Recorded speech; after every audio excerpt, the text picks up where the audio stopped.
God will guard us from all harm. Let us give thanks and praise this day.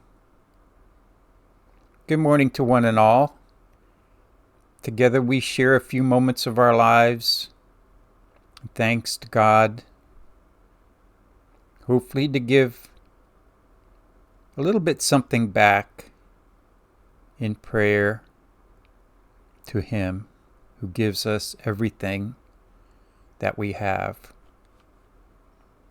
Today's meditation is from Wednesday, April 5th, 2006, 5:27 in the morning.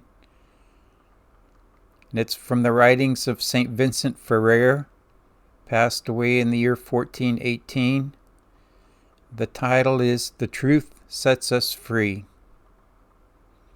The way of obedience is the royal road leading us securely to the summit of that mysterious ladder over which the Lord seems to be leaning. It is the way trodden by all the holy fathers of the desert.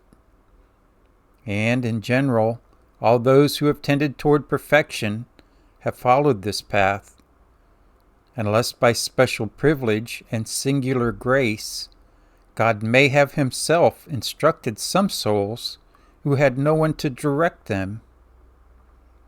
In that case, the divine bounty supplied for external means when a heart was found to be humble and inflamed with the desire to draw nigh unto God.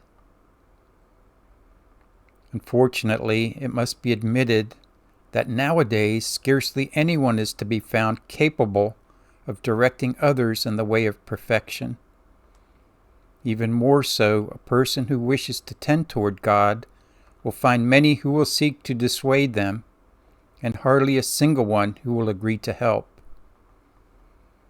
We must therefore have recourse to God with all our heart, praying earnestly and humbly to teach us Himself, and casting ourselves into His arms with complete abandonment to His divine providence. Touched by our confidence, He will receive us kindly as poor orphans, for He wills not the death of anyone, but that all should arrive at the knowledge of truth. Hence, I address myself to you with desire with all your heart to find God and tend with all your powers toward perfection, in order to be of service to others.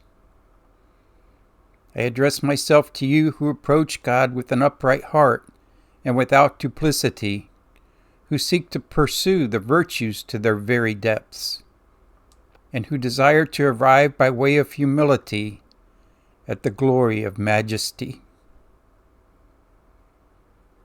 Sometimes, sisters and brothers, God does send us holy men and women who give us strength and encouragement along the way. It seems like sometimes, just as soon as God sends us these people, He can also take them away, and we are left with our own devotions and prayer life. What does Jesus say about this? In Matthew chapter 6, verse 6, Jesus says, "When you pray, go into your room, close the door, and pray to your Father in secret. And your Father who sees everything that is done in secret will reward you. For we have, therefore, recourse to God with all our heart, praying earnestly and humbly to teach us Himself, and casting ourselves into His arms with complete abandonment to His divine providence." Have a wonderful Thursday. May God bless each and every one of you. May there be peace on earth. And if God should permit it, may we meet again soon.